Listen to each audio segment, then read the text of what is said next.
council had authorized funding for A.J. McClung, and so we wanted to look at the facility as a whole. And so today, Holly, if you want to introduce Scott and give a little intro on this project. Yes. Yes, ma'am. So to give a little bit of an intro, and I'll be, as Deputy City Manager Hodge said, I'll be followed by Scott Allen with 2W Architects, who we've been working with to create a new plan for A.J. McClung. Some time ago, council designated some funding, possibly from the TAD, in the amount of $1.6 million, I believe, at that time. The suggestion or the information we were provided at the time was to look at the locker rooms and to look at the scoreboard.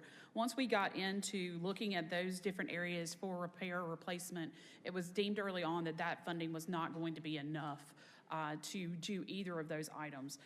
One, because a scoreboard, and we based those numbers based on what Synovus Park's new scoreboard cost. Mr. Pruitt was able to share those dollars with us. So we learned very early on that that was not going to be successful. So then we began to look at other ways that we could potentially use those funds and determine that that might not be the best option.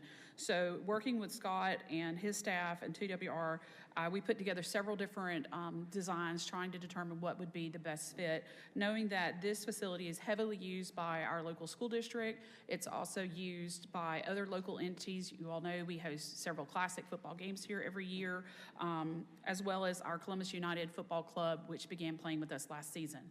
Many of these things we don't meet the criteria for any longer. In particular, soccer, the field does not meet the standards for play regarding size and dimensions of the facility. In other ways, the facility is aged and in need of major replacement, not just repair. And so that's kind of where we were led to today's presentation for making it a more modern facility, making it something that we can utilize to do other things with, meaning that we could host concerts and we can host other events. We're one of the few stadiums within about 45 minutes to an hour that is still grass. Most high schools, most private schools, whether they local or private, or public or private, are all turf fields nowadays. And that's simply because you can offer more events back to back without having to worry about tearing up their sod. For us, it's a period of time throughout the year that we have to stay off the field in order to be able to accommodate all of the local games and the local events that happen in the fall.